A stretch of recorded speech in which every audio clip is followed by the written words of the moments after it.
Contraste entre Cristo y el anticristo. Eso está en una de las páginas del manual. Fíjate que el objetivo de todo este nuevo orden mundial es, la página 8, el objetivo de todo esto, conocido como nuevo orden mundial, es instalar al anticristo en el poder. ¿Qué diferencia hay entre Cristo y el anticristo, o contrastes? Fíjate que Cristo en su ministerio de 3 años y medio hizo milagros, señales y prodigios. Fíjate que el anticristo le será concedido poder también para hacer milagros, señales y prodigios. No todos los milagros vienen de Dios, eso es súper importante que tú lo sepas. Acuérdate que el anticristo se va a levantar en un periodo de crisis económica, inflación a nivel mundial, catástrofes medioambientales, por otro lado aumento de las guerras, y va a aparecer el anticristo y va a resolver el problema del Medio Oriente, va a lograr un pacto de paz entre Israel y los palestinos y el resto de las naciones, y va a ser un hombre que va a hacer muchas señales para atraer a la humanidad. Cristo vino manifestándose como Dios. Juan capítulo 1 dice: en el principio era el verbo era con Dios y el verbo era Dios. El anticristo no es Dios, pero se proclama a sí mismo Dios. Él, gracias a él, probablemente se va a levantar este tercer templo judío. Este templo va a ser reedificado y él un día va a ir al templo judío y se va a hacer adorar a sí mismo como Dios. La Biblia dice que Cristo es el león de Judá, con mayúscula. El anticristo tiene boca como de león, ¿sí? O sea, va a tener una oratoria con mucha autoridad. Si ustedes han visto los discursos que emitía Adolfo Hitler, ¿verdad? El tipo tenía una voz y movía las manos, etcétera, y la gente ahí lo seguían casi en trance. El anticristo va a tener esa misma capacidad, esa elocuencia para engañar a muchas personas. Cristo hace que los hombres adoren al Padre. El anticristo hará que los hombres adoren a Satanás.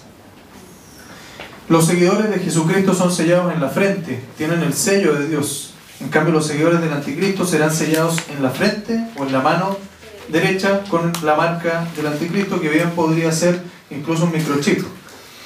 Cristo tiene un nombre digno, un nombre que es sobre todo nombre. Sobre la frente del anticristo están escritos nombres blasfemos. Él no reconoce a Dios.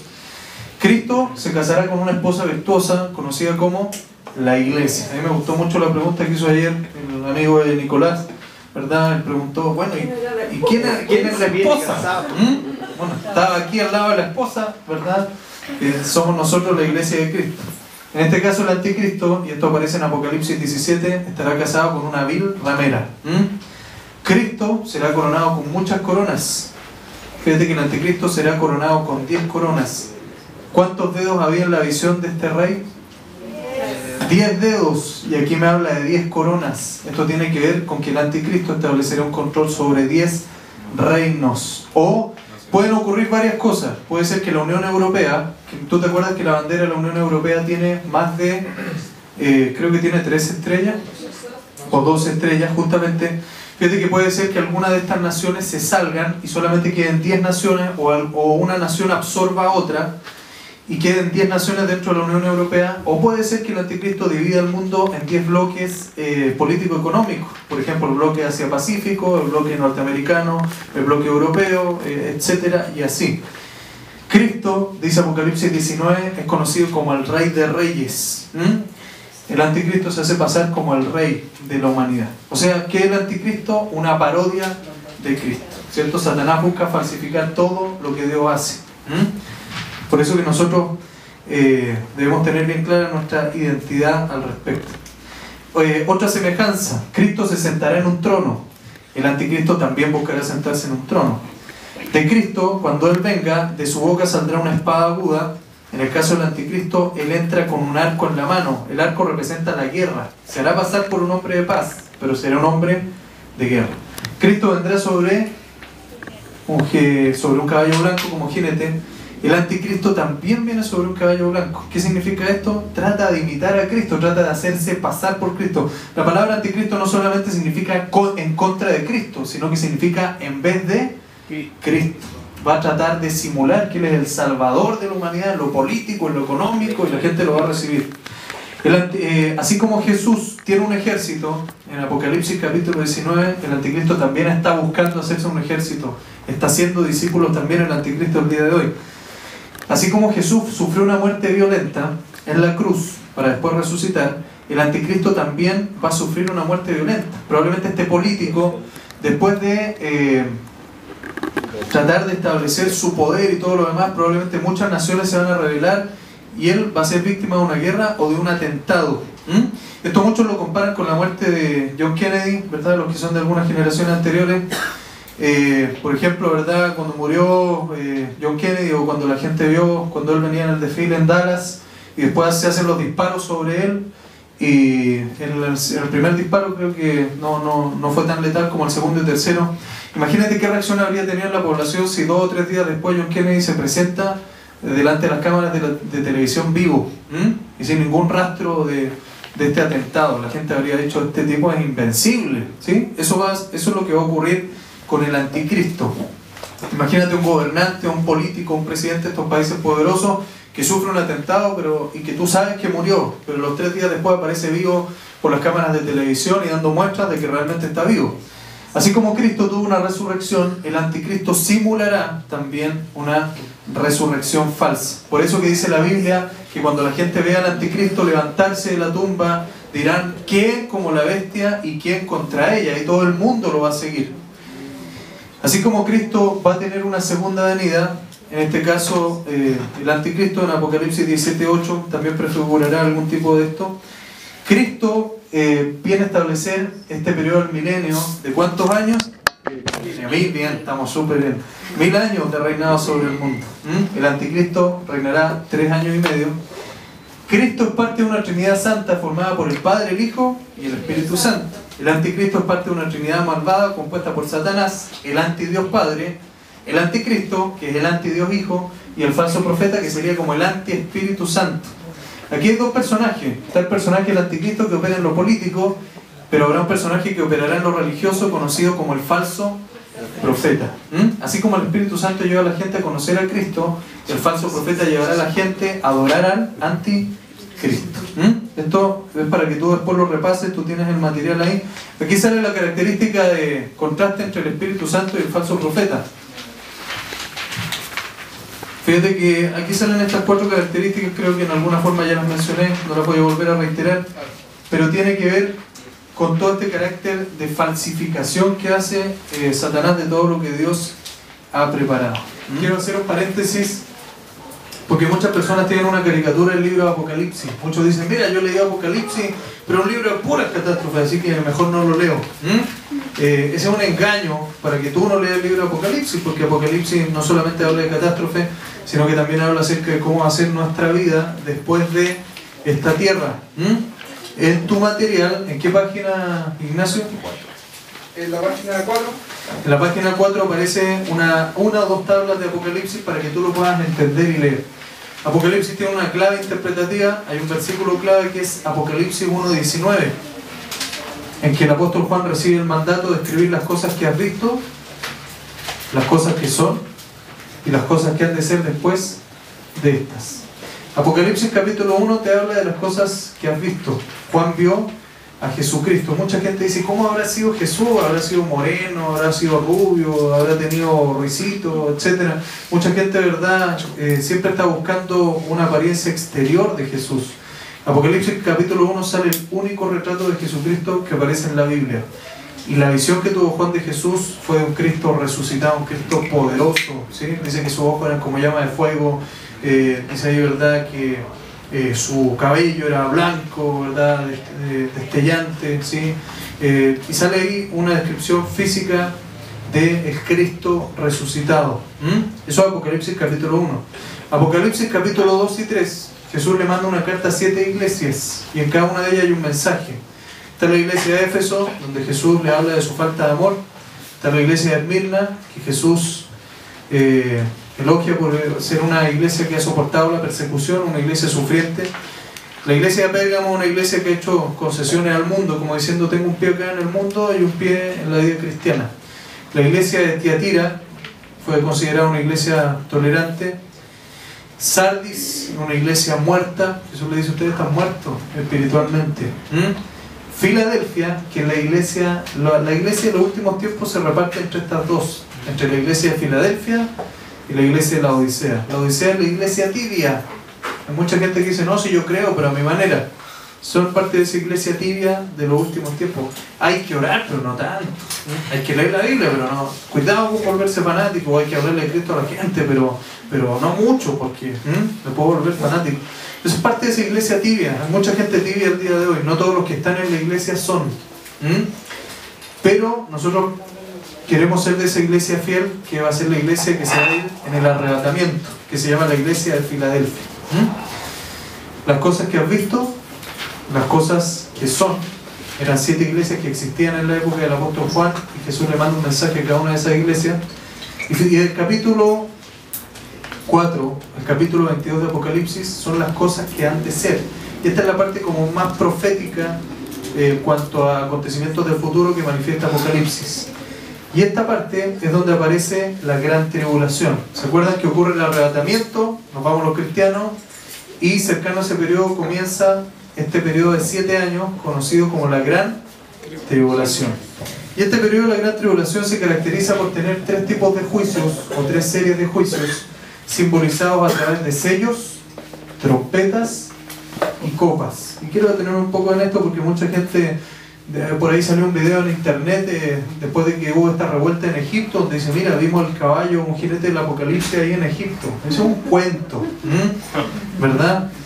No tiene nada que ver, porque estos sellos van a ser abiertos a la mitad de la gran tribulación.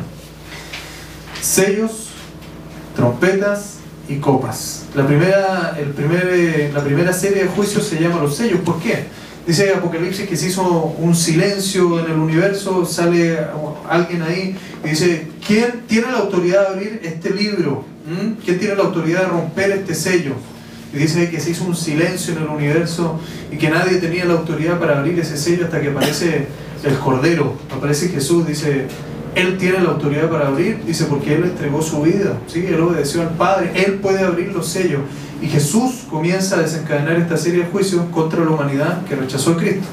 El primer juicio, manifestado por la apertura del primer sello, corresponde a la manifestación del anticristo en el escenario, en el panorama mundial. Y viene en un caballo blanco. ¿Se acuerdan por qué? ¿Qué es lo que representa el blanco? ¿Qué es lo que está imitando él? La resurrección. No es la pureza de él. ¿Es la pureza de quién? De Cristo. Que la gente lo vea como alguien, un personaje salvador de la humanidad. Por eso que viene en un caballo blanco.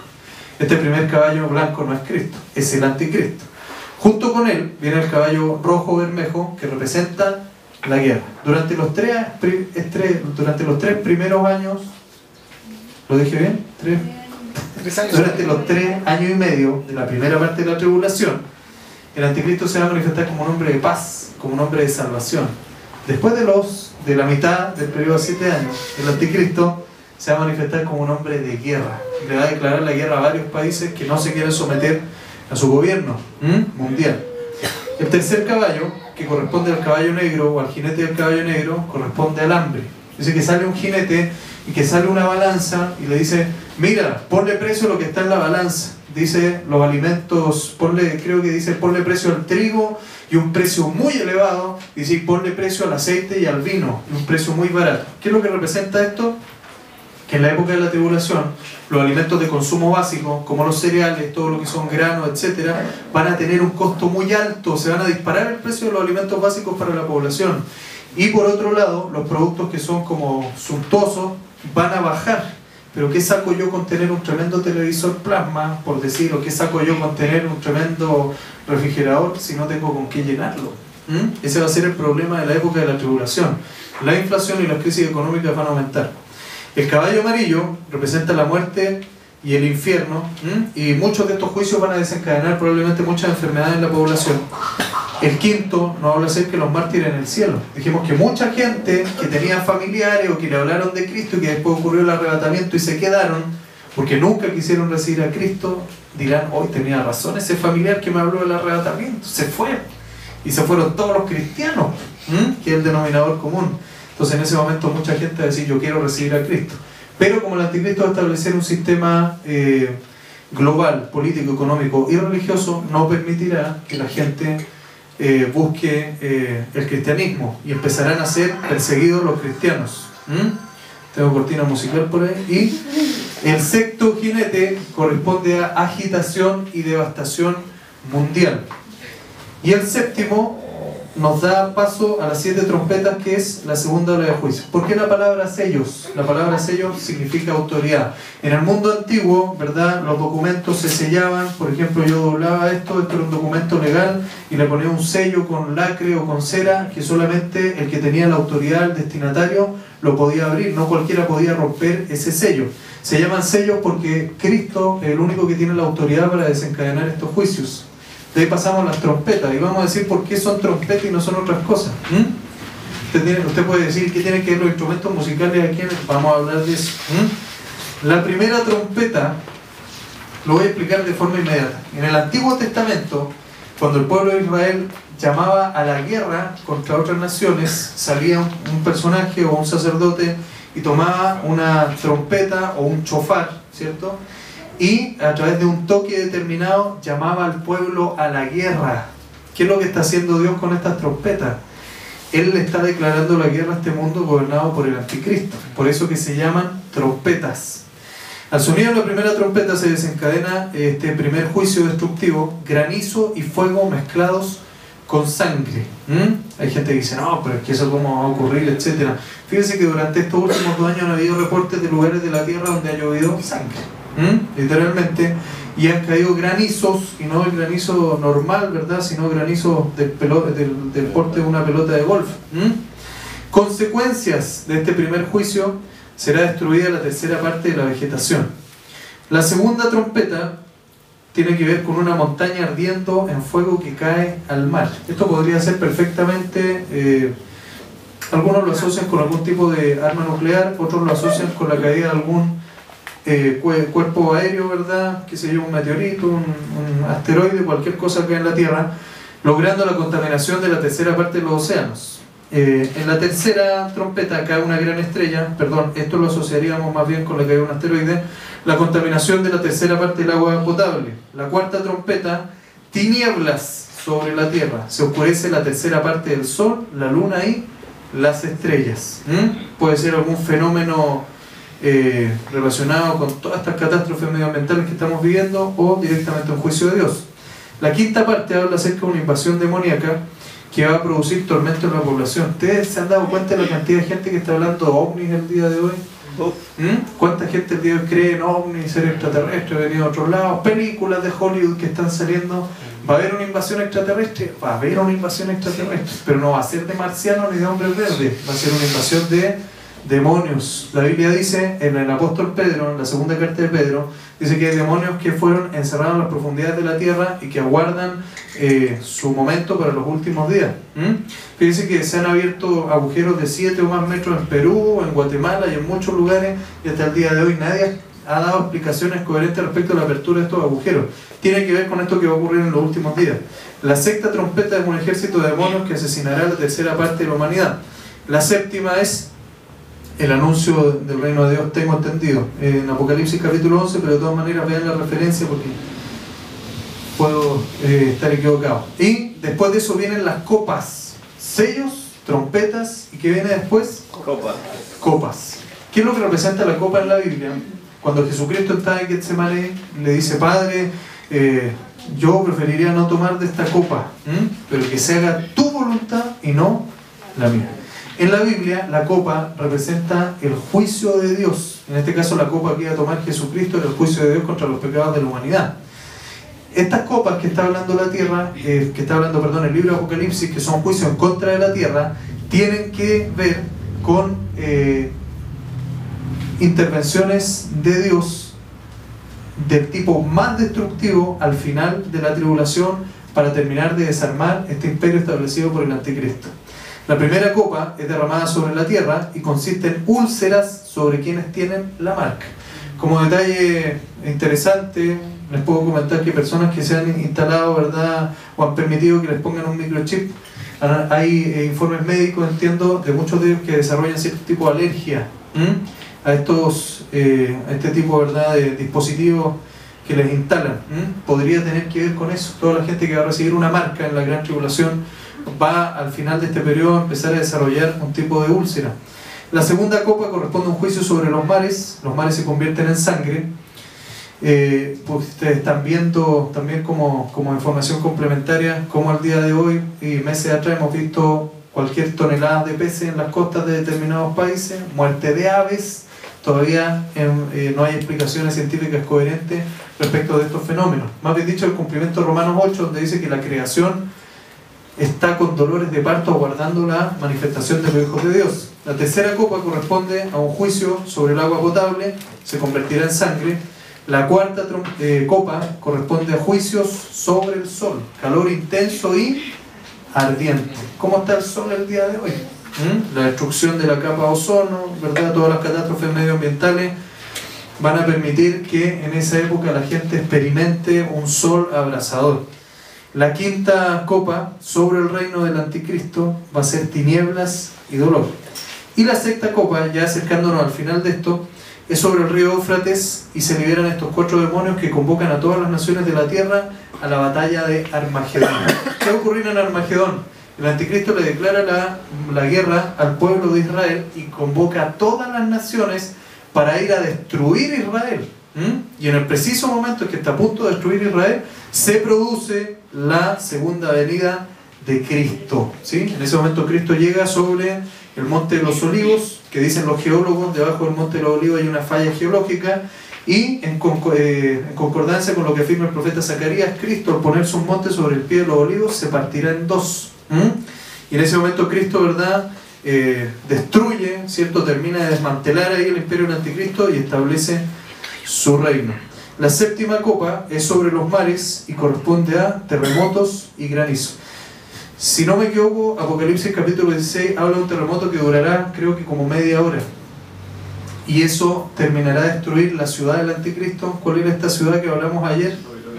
Babilonia, justamente. Irak, donde el día de hoy se está levantando probablemente la zona de control del petróleo y de la economía y política mundial, que llegará a ser la sede de parte del imperio del anticristo. Quería detenerme acá porque muchas veces los cristianos dicen: ¿y qué significan los sellos? ¿Y qué significan, verdad, las trompetas? ¿Y qué significan las copas? Bueno, usted ya algo va a captar, lo puede repasar, esto lo tiene que ir repasando. Si no lo entendió ahora, no se preocupe. Yo después de 5 o 6 veces de asistir a un seminario de profecía empecé a entender algo, así que no se preocupe. ¿Hasta aquí alguna duda? Siempre los quiero llevar de nuevo a este diagrama, que lo encuentro tan útil, que aparece al principio porque nos ordena bastante los acontecimientos proféticos. Ocurre el arrebatamiento y comienza este periodo conocido como la Gran Tribulación, que dura ¿cuántos años?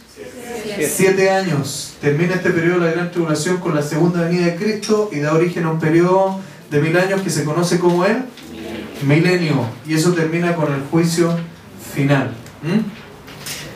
¿Algunas dudas? A ver, Ruth. Mi pregunta básicamente va porque quiero saber qué pasa con las personas que ya han fallecido, en dónde están ellos, nos vamos a volver a ver, lo que ayer también preguntaba, porque todo se olvidó.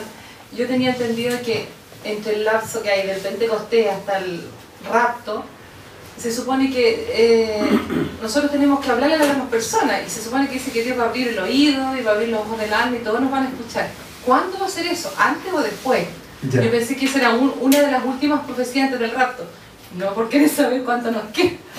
Y segundo, ¿qué pasa si, por ejemplo, mi mamá falleció hace 3 años?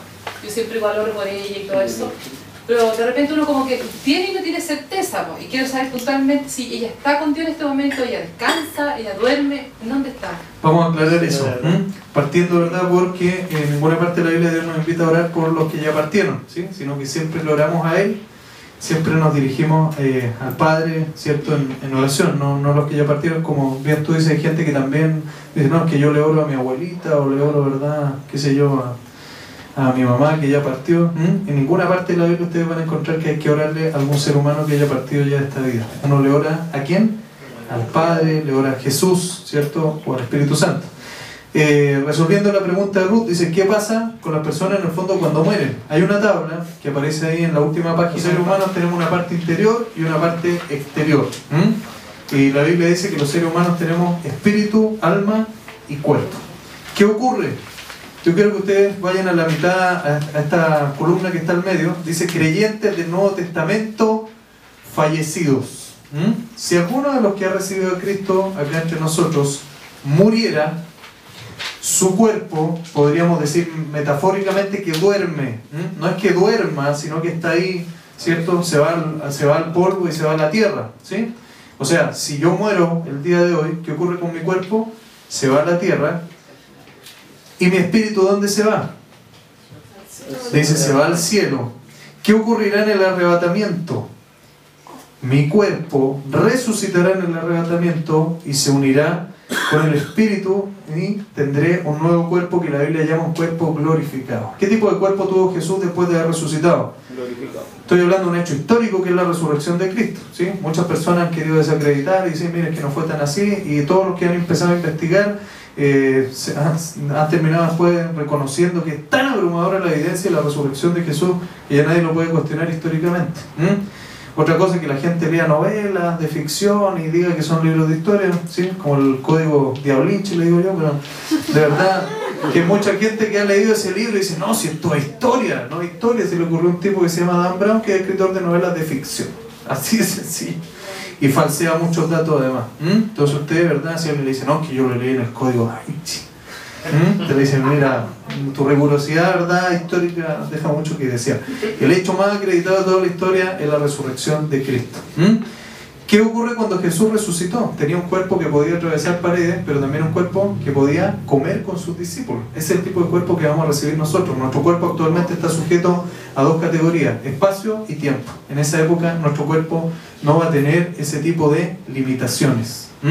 Esto aparece en qué parte de la Biblia? Primera de Tesalonicenses capítulo 4. Dice el apóstol Pablo, dice, les voy a contar un misterio. Dice, no todos moriremos, pero todos seremos transformados.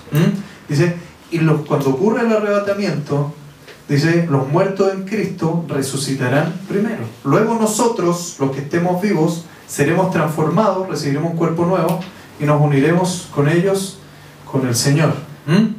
¿Qué pasa con los creyentes del Antiguo Testamento? Fíjese que los creyentes del Antiguo Testamento, su cuerpo está muerto ahora, pero resucitarán no en el arrebatamiento, sino en la segunda venida. O sea, al final de este periodo de 7 años, Cristo resucitará a Abraham, Moisés, David, Isaac, etc. y entrarán ellos también al reino de Dios. Su espíritu está en el cielo ahora y se unirá con su cuerpo glorificado, no en el arrebatamiento, sino en la segunda venida. ¿Qué ocurrirá con los incrédulos fallecidos que no recibieron a Cristo? Su cuerpo está ahí en el polvo y resucitará al fin del milenio. Esto sale en Apocalipsis capítulo 19. Actualmente ellos están en lo que la Biblia llama el Hades o lugar de tormento. Se unirán con su cuerpo resucitado para presentarse ante el gran trono blanco. Dice la Biblia en Apocalipsis capítulo 19 que se abrieron los libros y todo el que no fue hallado escrito en el libro de la vida fue echado al agua de fuego y azufre, que es la muerte segunda. Entonces, recomiendo que ustedes le den una vuelta a esta tablita. Es lo que la doctrina bíblica habla acerca del estado del hombre después de la muerte. ¿Qué significa la palabra apostasía? La Biblia usa este término para describir la oposición desde dentro. La palabra apostasía significa literalmente separación, partida. ¿Qué significa esto? Que no toda la gente que está en la iglesia son de la iglesia. No todos los que estamos aquí, ¿verdad? Yo no voy a decir no todos los que estamos somos, sino que no todos los que están son. Podría ser. La apostasía es la oposición a la fe cristiana de personas que asimismo se llaman creyentes, pero que creen y enseñan falsas doctrinas y llevan una conducta torcida. Una persona por ahí dijo, mira, yo en Jesús sí creo, dice, pero los cristianos no, porque he visto ahí, ¿verdad?, cómo actúan muchos de ustedes que se llaman cristianos, dice, y yo no quiero saber nada con el cristianismo. Claro, esas personas se llaman cristianos, pero no son cristianos. De esto escribió Tito, discípulo de Pablo, diciendo, profesan conocer a Dios, pero con los hechos lo niegan. Como dice el libro de Apocalipsis, en la última etapa se van a manifestar dos tipos de iglesia. La iglesia de Filadelfia, que son todos los creyentes de corazón, que realmente se han arrepentido y le han dado el lugar más importante de su vida a Cristo. Y también otro tipo de iglesia, que es la iglesia de la Odisea, que es la iglesia aparente, ¿sí? Son esas iglesias donde actualmente se permite todo, donde lo importante es entretener a la gente, ¿sí? Donde iglesias ¿verdad?, que les interesa no ofender a nadie, aceptarlo todo, carecen de doctrina, no enseñan la Biblia y rebajan todas las normas morales. Como diciendo, mire, no importa, ¿sí? Véngase para acá nomás, aquí le aguantamos el pecado. No podemos ser nosotros, ¿verdad? En ese sentido, el Espíritu Santo nos hace ser celosos de que realmente los que quieren integrar el pueblo de Dios tienen que tener un arrepentimiento, tienen que tener un cambio. De eso se trata la vida cristiana, de transformarse, de cambiar, de no seguir siendo las mismas personas que éramos antes. ¿Qué significa la palabra cristiano? Seguidor de Cristo. Incluso es peor, hay iglesias que el día de hoy rechazan activamente las verdades de la fe cristiana. Yo he escuchado iglesias donde ellos dicen, mira, nosotros hablamos de Cristo, pero Cristo fue un ser humano, por dar un ejemplo, ¿sí? Yo no he escuchado alguna iglesia que diga eso, pero sé que las hay.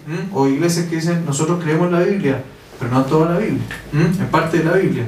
O nosotros creemos que Jesús fue un gran ejemplo, pero no que Él murió por los pecados. O creemos que Jesús vino y murió, pero no que resucitó.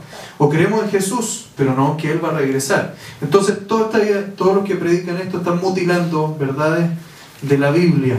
Hay gente que le mete tijera ahí a la Biblia. La apostasía será una característica final de los últimos días. ¿Sí? 1 Timoteo 4:1 dice ahí, pero el Espíritu dice claramente que en los postreros tiempos, algunos apostatarán de la fe, escuchando espíritus engañadores y a doctrinas de demonios. Gente que dice, no, si yo creo en Jesús, pero por ahí el Reiki, ¿verdad?, también es bueno. Yo creo en Jesús, pero también por ahí, sí, me voy a ver las cartas y cosas así, muy raras. Entonces esto tiene que ver con esta acción de la apostasía. Estos tiempos de apostasía se manifestarán de manera intermitente a lo largo de toda la era de la iglesia. 2 Timoteo 3 habla de 19 características de la apostasía. También debes saber esto, que en los postreros días vendrán tiempos peligrosos. ¿Cuál es la primera característica de la apostasía? Porque habrá hombres amadores de sí mismos. Por eso le digo que esta es la religión que tiene más seguidores el día de hoy. La religión de los amadores de sí mismos. Le hacen culto al ego. ¿Sí? Ellos tienen la última opinión, ellos tienen la última palabra en todo, ellos se la saben todas, son los amadores de sí mismos. Y después vienen todas las otras características. Pablo dice al final a sus discípulos, le dice, a estos evita, cuidado con la gente que te está juntando, que se te pueden pegar algunas de esas cosas también. Tú debes ser una influencia para ellos, no ellos moldearte a ti. Dígame si esto no habla de los medios de comunicación. ¿Te ha visto ahí medios de comunicación, que la farándula, que esto es pura vanidad? Pura vanidad, ¿sí? En la televisión el día de hoy, salvo contados programas con los dedos de una mano, te dice todo el resto, esto es bastante desechable. Nuestra cultura el día de hoy va en esta dirección.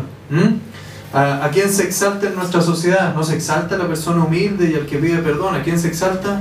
Al que es pillo, ¿verdad? Al que se impone, al que, ¿verdad? No importa que mienta, pero es exitoso. No importa que robe o que mate, pero es exitoso. ¿Sí? No importa que haga fraude por ahí o que busque resquicios legales, no, pero la persona es exitosa o hay que respetarlo. O alguien por ahí que me decía, mira, esa persona es muy inteligente. Y yo le decía, ¿por qué? Bueno, porque tiene mucha plata. Bueno, ¿y qué tiene que ver lo uno con lo otro? ¿Sí? Yo conozco narcotraficantes, ¿verdad?, que no tienen temor de Dios. Entonces, esto tiene que ver con este tema de la apostasía. 5 claves de la apostasía. Pablo dice que debemos saber esto. Usted como cristiano tiene que saber esto. Estamos en tiempos de apostasía. Debemos prestar atención. Que no le metan el dedo en la boca. Eso es lo que está diciendo el apóstol Pablo. Esté con su radar alerta. Segundo, habrá periodos especialmente difíciles y terribles de apostasía. Tiempos peligrosos significa tiempos angustiosos y terribles. Si alguien le preguntara a usted, ¿estaría dispuesto a morir por Jesús? ¿Qué le dice usted? Debería decir que sí. Debería decir que sí, no, uno tendría que decir, sí, por supuesto, ¿verdad? Él me amó, murió por mí, cambió mi vida, yo estoy dispuesto a morir por Jesús. Esa es la característica de un cristiano que realmente forma parte de la iglesia. Si usted se dice, a ver, a lo mejor tendría que pensarlo, ¿sí? Ahí yo le animo a que usted defina su corazón, porque a lo mejor usted realmente no le ha dado a Jesús el lugar más importante en su vida. Como esto que pasó, ¿verdad?, en Rumania, ¿sí?, que estaban los cristianos ahí reunidos clandestinamente y entra el capitán ahí con metralleta y dice, ¡arriba las manos! Dice, todos los cristianos arriba las manos. Dice, si no, los que renuncien a Jesús pueden conservar la vida, el resto se quedan aquí pues los vamos a fusilar ahora mismo. Entonces, agachando la cabeza, algunos con vergüenza empezaron a retirarse ahí y quedaron como 3 o 4. Diciendo, y si nos tienen que matar, mátennos, porque somos del Señor. Dice, recibimos a Cristo, estamos dispuestos a morir por Él. Entonces el capitán le dice al sargento, al cabo, le dice, cierre la puerta de la iglesia y póngase afuera y que no entre nadie.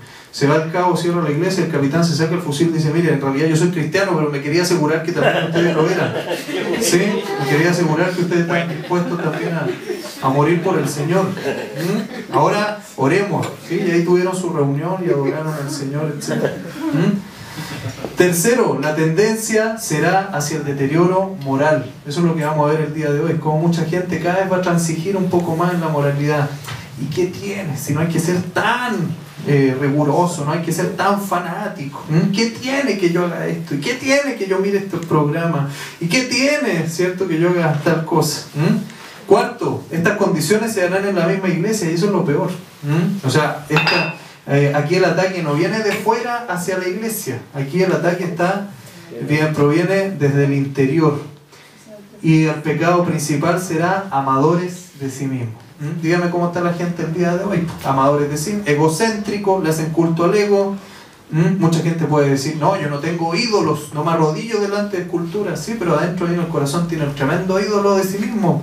Él hace culto todos los días, ¿verdad? Se arrodilla ahí delante de sí mismo. El dios ego.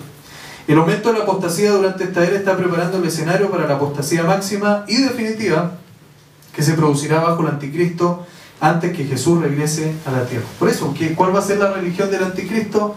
Darle el gusto a toda la gente. Así usted no tiene que cambiar nada, no se tiene que comprometer con nada. Solamente adórenme a mí. Esa va a ser la prédica del anticristo. Pero con respecto a la venida de nuestro Señor Jesucristo, dice nuestra reunión con Él, os rogamos, hermanos, que no os dejéis mover fácilmente vuestro modo de pensar, ni os conturbéis, ni por espíritu, ni por palabra, ni por carta, como si fuera nuestra, en el sentido de que el día del Señor está cerca. Esta es la parte que quiero destacar. Nadie os engañe en ninguna manera, porque no vendrá sin que antes venga la apostasía y se manifieste el hombre de pecado, el hijo de perdición. Pablo dice que una de las señales que va a preceder a la manifestación del anticristo será la apostasía. No vendrá sin que antes venga la apostasía. El apóstol Pedro dice, pero hubo también falsos profetas entre el pueblo, como habrá entre vosotros falsos maestros, que introducirán encubiertamente herejías destructoras y aún negarán al Señor que los rescató, atrayendo sobre sí mismo destrucción repentina. Y abajo ahí dice que en los últimos tiempos vendrán burladores diciendo, ¿y dónde está la promesa de la venida del Señor? Mucha gente en el último tiempo negará la segunda venida de Cristo, o hará burla. A mí me da mucha pena cuando escucho gente que hace chistes tomando el nombre de Dios en vano y cosas así. No saben lo que están diciendo. La palabra de Dios y sus principios morales son tirados por la borda con impunidad. Y esto está saturado en los medios de comunicación de esto. Hay muchas series de televisión, hasta incluso programas de dibujos animados, donde lo que más destacan es esto. ¿Cuál es el lema de la iglesia apóstata? Haz que todos se sientan bien con respecto a ellos mismos. No digas nada que pueda hacer sentir mal a alguien. Por eso, ¿verdad? Con mucho temor del Señor, a nosotros con mi esposa y nos toca corregir algunos por velar por los principios morales, y aunque algunos se molesten, muchos con el tiempo agradecen y dicen que bueno que alguien, ¿verdad?, me haga saber que hay un límite de la palabra de Dios que yo no me di cuenta que estaba violando.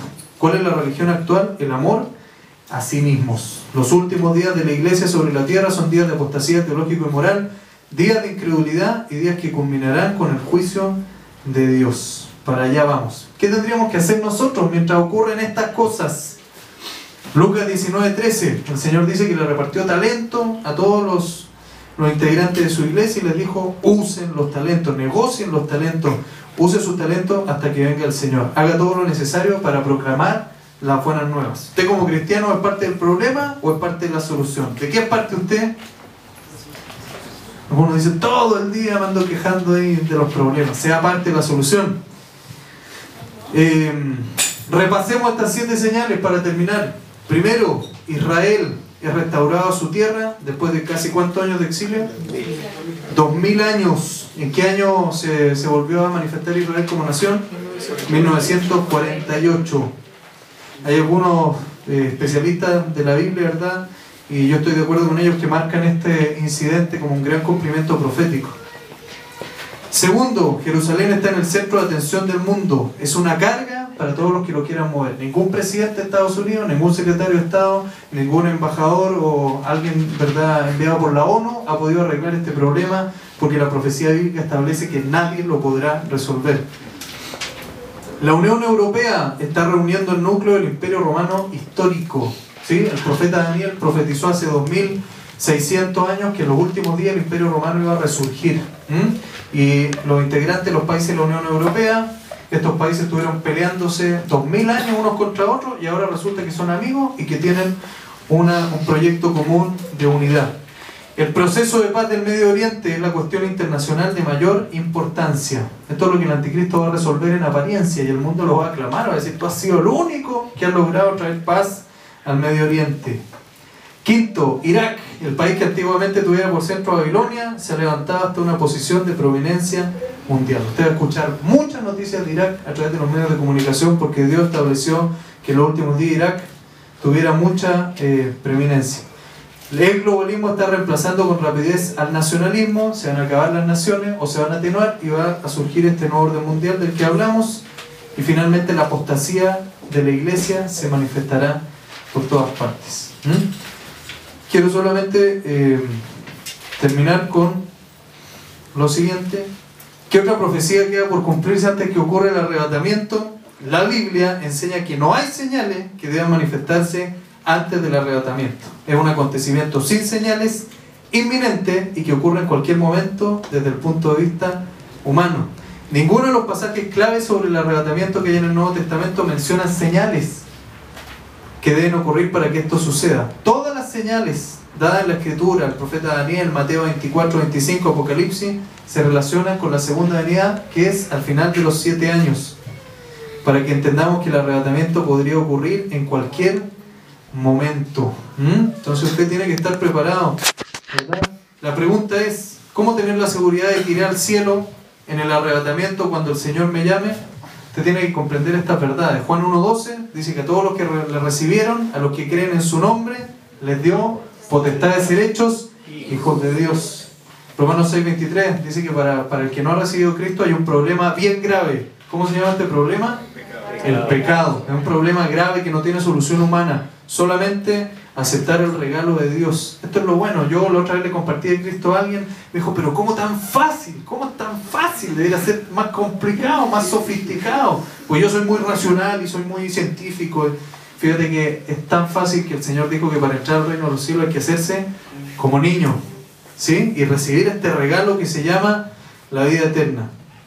Y eso dice Efesios 2, del 8 al 9. Porque por gracia somos salvos por medio de la fe. Y esto es un don de Dios. Dios te ofrece la vida eterna gratis por medio de Jesucristo. Tú puedes recibir a Cristo personalmente y de todo corazón, y Él te salvará. Y tú te asegurarás un lugar en el cielo. 1 Pedro capítulo 1 dice que podemos reservarnos un lugar en los cielos si realmente nosotros invitamos a Cristo a nuestra vida. Mucha gente dice: no, a mí no me interesa, si yo me quedo en la gran tribulación, yo no me voy a dejar marcar. ¿Estás seguro que no te vas a dejar marcar? No vas a tener acceso al agua si no recibes la marca, no vas a tener acceso al alimento si no recibes la marca. Tú puedes decir: no importa, yo me muero pero no me pongo la marca, pero tampoco recibo a Cristo. Y si mataran a tu familia delante de ti o violaran a algún integrante de tu familia, ¿no estarías dispuesto a marcarte? Cuidado, ¿sí? Eso puede ser tentar a Dios también. Nosotros podemos recibir a Cristo hoy y realmente pedirle al Señor que Él tome el trono de nuestras vidas, el lugar más importante.